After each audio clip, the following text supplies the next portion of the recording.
11th, 2012, a neighbor is found with a bullet in his skull. By dawn, police name their suspect, John McAfee, the millionaire who built the antivirus software guarding half the world's computers. When officers arrive at his villa in Belize, the gates stand open. The dogs are gone. The house is empty. He's already vanished. Within hours, McAfee becomes a ghost, hiding under sand with a pistol and a plastic tube for air as helicopters sweep the shoreline. The man who once protected millions of machines is now the system failure himself. He fakes 2 heart attacks, bribes guards, escapes deportation, then vanishes across borders on a gun-stuffed yacht. He taunts the FBI on Twitter, posting coordinates they can never confirm, and disappears again before they arrive. 3 countries issue warrants. Interpol joins the chase. The United States calls him a criminal. McAfee calls himself free. What follows isn't just a manhunt. It's a demolition of control, engineered by a man who turned paranoia into a lifestyle and chaos into currency. The prophet of the virus. 1987, Silicon Valley hums with optimism. Personal computers are spreading like wildfire, and so are infections. Inside Lockheed Martin, McAfee writes 12 lines of code to detect a virus called Brain. He names it Virus Scan. Within months, corporations beg for protection. Within a year, his program becomes the most installed security software on Earth. He sells safety with the precision of a psychologist. He tells the press that digital viruses could bankrupt entire industries, melt data, crash governments. The fear is contagious and profitable. By 1990, half the Fortune 100 are clients. McAfee Associates pulls in millions. John becomes a tech celebrity, the man who tamed the wild web. But success is a cage, and McAfee hates cages. Boardrooms bore him. Shareholders feel like warden and prisoner at once. In 1993, he sells his shares for $100 million and vanishes into the desert. He drifts through yoga retreats, ultralight flying, and psychedelic experiments. He studies Eastern mysticism, writes books about spiritual cleansing, anything to fill the void. But the 2008 crash hits, and his fortune evaporates. His net worth falls from 9 digits to 4.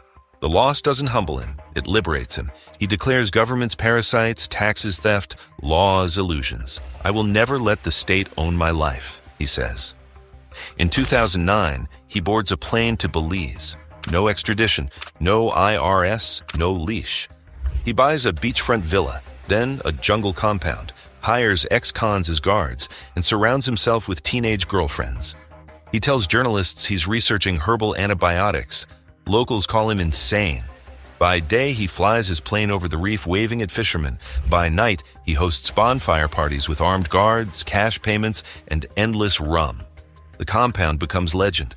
Half lab, half fortress, half fever dream. Then paranoia sets in like rust. He installs cameras in palm trees, builds fences lined with tripwires, and sleeps with a Glock under his pillow. They want me dead, he tells visitors. The police, the cartels, everyone. Maybe he's delusional, maybe he's right. Belize is paradise, but paradise with politics. And John McAfee never played by rules. The dogs, the neighbor, and the bullet. April 30th, 2012. The gang suppression unit storms McAfee's compound without warning.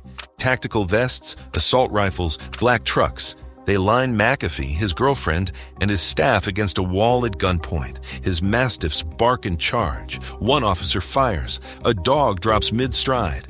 McAfee screams as soldiers drag him down. They tear through buildings, seize chemicals, flip furniture. They find no drugs. The only charge is possessing unlicensed firearms, a paperwork crime. He's released the next morning, but something inside him fractures. He tells reporters the raid was an assassination attempt. He doubles his guards, wires the perimeter with sensors, sets traps in the jungle.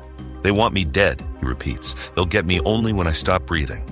50 yards away lives Gregory Fall, a 52-year-old American retiree who came to Belize for quiet sunsets. He gets McAfee instead. The dogs bark through the night. Tourists complain. Fall files reports and finally threatens, "Control your dogs or I'll handle it myself," McAfee shrugs. Then, on November 9th, his dogs start foaming at the mouth. They collapse one by one. Poisoned, 4 die within hours. McAfee, pacing the yard with a gun, vows revenge. 24 hours later, November 10th, Fall's housekeeper finds him on his floor. Single 9mm round to the back of his head. Laptop missing, phone gone. When police arrive at McAfee's compound the next morning, the gate hangs open. The house is silent. McAfee's disappeared. He saw them coming. He's already buried under sand near the beach, watching through the grass as officers search his property. The man who built Antivirus has become his own malware. Undetectable, adaptive, impossible to erase. For weeks, Belize erupts. Soldiers sweep jungles with helicopters. Checkpoints line the highways. McAfee moves every few hours. Fishing shacks, warehouses, sympathetic locals. He pays in cash and gold, shaving his beard, changing clothes, vanishing just before each raid. CNN calls him the software fugitive. McAfee listens to the coverage on a pocket radio, grinning in the dark. He pays a fisherman $2,000 for an illegal crossing into Guatemala. Before dawn, his boat drifts over the border. By sunrise, he's in a Guatemala City hotel with his 19-year-old girlfriend. For the first time in days, he breathes. Then, Vice magazine arrives. They photograph him, post the image online. We're with John. He's fine. The picture's metadata contains GPS coordinates. Within hours, Guatemalan police raid the hotel. Cameras flash. McAfee smiles for the world. At least I'll be famous again. In custody, he collapses, clutching his chest. Guards panic. Headlines scream, McAfee suffers heart attack. The next week, he admits he faked it. Hyperventilation, breath holding, deliberate collapse. It works. The delay buys his lawyers time to pressure the government. Guatemala, eager to end the spectacle, deports him not to Belize but to the United States. A loophole. December 12th, 2012.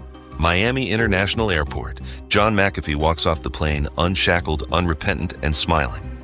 It's good to be home, he tells reporters. The manhunt ends in applause. The myth begins. The outlaw of the internet. Back in America, McAfee turns his notoriety into theater. He films how to uninstall McAfee Antivirus, surrounded by half-naked women, cocaine, and automatic weapons, mocking the software that made him a millionaire. It goes viral overnight. He marries Janice, a former sex worker 30 years younger, and reinvents himself again. Crypto prophet, tax rebel, digital dissident. Taxation is theft, he tells interviewers. The IRS is organized crime. He hasn't filed a return since 2010. In January 2019, a grand jury indicts him on 8 counts of tax evasion and fraud. The charges carry decades. McAfee laughs, loads his 75-foot yacht with guns, cash, and laptops, and sails into the Caribbean. I left the U.S., he tweets. I'm freer than ever. For the next 18 months, he becomes a maritime ghost. Cuba, the Bahamas, the Dominican Republic, maybe Venezuela. Never in one port longer than 48 hours. Each day, a new harbor. Each night, a new taunt online. They will never find me. Sometimes his coordinates are real, sometimes traps. Governments chase ghosts. He claims to use body doubles, encrypted phones, and dead man switches that will leak files if he's killed. No one can prove any of it. But no one doubts he's capable. When Dominican police finally arrest him for illegal firearms, he bribes his way out in 4 days. He raises a glass of rum as the yacht pulls away. Even when I'm caught, he says, I walk free. By 2020, he's hiding in Spain. Older, gaunter, still defiant. On October 5th, airport security scans his passport. It pings red. Within minutes, Spanish police surround him. After nearly a decade of evasion, John McAfee is finally in handcuffs. The charges, tax evasion, fraud, and market manipulation. The potential sentence, life. In prison, he tweets through intermediaries. I'm content here, he writes. I have friends. But if I hang myself, like Epstein, it wasn't me. He tattoos the word whacked on his arm, a warning or prophecy. He tells his lawyer he's at peace, tells his wife he will call her tonight. June 23rd, 2021. Spain signs the extradition order. Hours later, guards find McAfee hanging from a bedsheet. He's 75 years old. The official report says suicide. His wife insists murder. His followers claim he escaped again, faked his death, bought a new identity, disappeared into the digital sea. His body remains in a Spanish morgue for months as lawyers argue. Online, conspiracy theories multiply. Secret servers, hidden messages, proof of life. But one truth survives the noise.